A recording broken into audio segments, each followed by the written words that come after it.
What is the definition of centralism আমি জানি না, যে ইলেকশন ইঞ্জিনিয়ারিংটা কি জিনিস জানি না, বলতে আমরা একেবারে জানি না বুঝি না ব্যাপারটা তা নয়। তার মানে হচ্ছে আমাদের সম্মানিত নাগরিকদের প্রতি আমাদের যতটা না যত্ন, তার যে ইলেকশন মেকানিজমে যারা থাকেন তাদের প্রতি আমাদের যত্ন আত্মীয়তা অলরেডি বেড়ে গেছে, এবং পাবলিক কনসেন্ট্রেশনটা আমাদের যারা প্রতিনিধিত্ব করবেন ভবিষ্যতে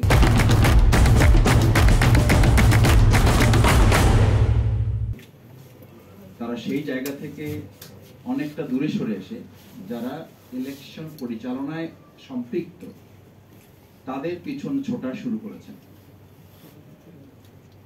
ফেসিবাদী রাষ্ট্র ব্যবস্থার আরেকটা চরিত্র হচ্ছে নির্বাচন নিয়ে যে তাড়াহুড়া দেখেন, এটা শুধু যে ক্ষমতা পাওয়া তা না। আমি অনেকের সাথে এলাকায় কথা বলে দেখেছি, বলছে মাসুদ ভাই টায়ার্ড হয়ে গেছে, আর কতদিন এভাবে করা যায়।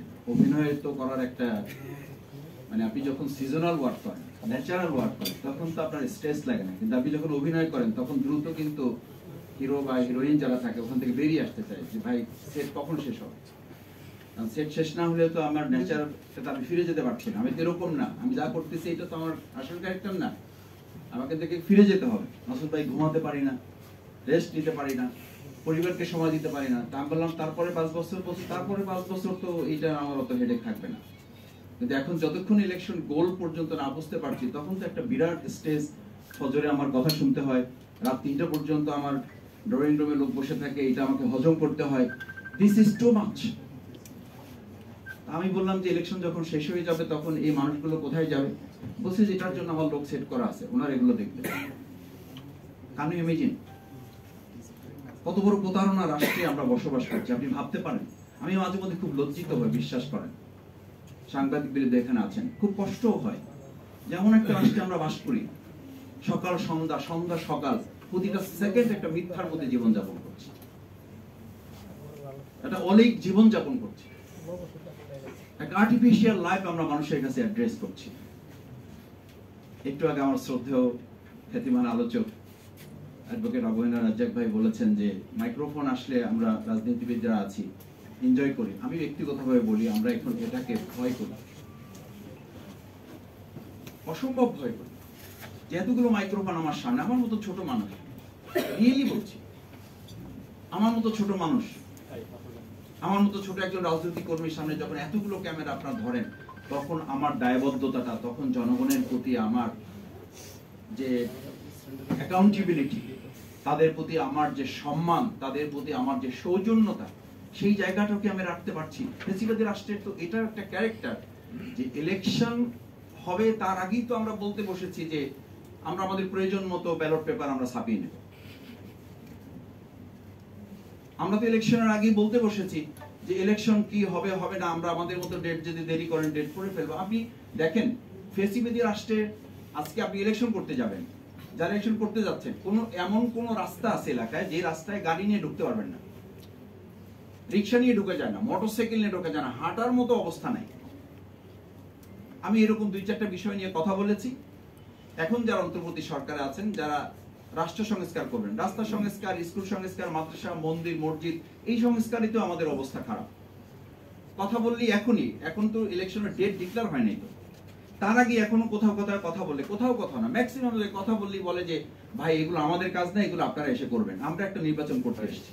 আমি খুব অবাক হই যে 2024-এর 5ই আগস্ট, জুলাই আগস্টের গণ অভ্যুত্থানে এতগুলো মানুষের জীবনের মধ্য দিয়ে কি সত্যি, আমি একজন রাজনীতির সাধারণ কর্মী হিসেবে বলছি, এবং আমাকে বাংলাদেশ জামাত ইসলামী একটা এলাকায় কাজ করার জন্য আমাকে নির্দেশ দিয়েছে, সেই হিসেবে বলছি যে একেবারে আপনারা সাক্ষী আছেন, আল্লাহ সাক্ষী আছেন, সামান্যতম কোনো লোভ থেকে নিজেকে ফিরে রেখে বলছি একটা নির্বাচনের জন্য আমরা এই 15টা বছর লড়াই করিনি, রিয়েলি করিনি। আমি একজন ভোটার হিসেবে বলছি, আমি তো 15 বছর ভোট দিতে পারিনি। এখন এই কথা বললে ভোটের প্রতি আমাদের সম্মান নেই, একথা বললে জনগণের প্রতি আমাদের আস্থা নেই, একথা বললে আমরা নির্বাচনকে বিলম্বিত করতে চাই। আরে ভাই, নির্বাচনকে বিলম্বিত করতে চান, নির্বাচনের পর কি হবে? নির্বাচনের পর তো আপনাকে আমাকে খুঁজেই পাওয়া যাবে না। আমি এসি রুমে ঢুকে আমার দরজা লক, যার কাছে ফজরের পরে দেখা করা যেত তার সাথে দেখা করার জন্য আমি শফিকুল ইসলাম মাসুদ দুপুর 12টা পর্যন্ত বসে থেকেছি। জিজ্ঞেস করতাম যে ভাই ওনার সাথে তো আগে ফজরের পরে দেখা করা যেত মসজিদে, এই জন্য এখন দেখবেন মসজিদে বক্তব্য হচ্ছে, আমাদের বক্তৃতায় আসতেছে রাজনীতিবিদদের, যে নির্বাচন পর্যন্ত ফজরের নামাজ মসজিদে পড়তে হবে। What's happening? This is very interesting. আপনি আমাকে ধর্ম ব্যবসায়ী বলেন, আপনি ইসলামপন্থীদের ধর্ম ব্যবসায়ী বলেন, তাহলে আপনি এখন নির্বাচন পর্যন্ত ফজর নামাজ আপনার জন্য ফরজ। নির্বাচন পর্যন্ত ফজরের নামাজ আপনাকে মসজিদ পাহারা দিতে হবে, ওখানে কে কি করে এটা দেখতে হবে। তারপরে কি? তার মানে নির্বাচন হচ্ছে একটা সিলেকশনের মধ্য দিয়ে রাষ্ট্রের মালিকানা গ্রহণের একটা প্রক্রিয়ায় কেউ কেউ আমাদের মাথাটা ঢুকিয়ে জনগণকে ব্যবহার করার মাধ্যম। This is very simple. এটা কোনো গবেষণা দরকার। আপনি সিম্পল একজন সম্মানিত রিকশাওয়ালাকে জিজ্ঞেস করেন, একই কথা বলবে যে ভাই এখন সকাল বিকাল সালাম পাচ্ছি, কে যে সালাম দিচ্ছে বুঝতেও পারতেছি না, জবাব নেওয়ার সময় পাচ্ছি না। তার মানে পরে বলছে যে পরে হচ্ছে এই সালাম দেওয়া লোকগুলোই কয়দিন পরে আমার ইজ্জত, আমার সম্মান বলবে, এই খালি আমাকে রিকশাওয়ালাও ডাকে না, এই খালি এদিকে আসো। ওঠার পরে আমাকে দাম জিজ্ঞেস করে না, বললাম স্যার দামটা বলে না। সরি, আমি বলছি যে একেবারে সিম্পল ইস্যু কিন্তু এগুলো, দামটা বলে না। বলছে দাম আবার বলবো কি, চলো আগে, এত কথা বলতে হয় কেন?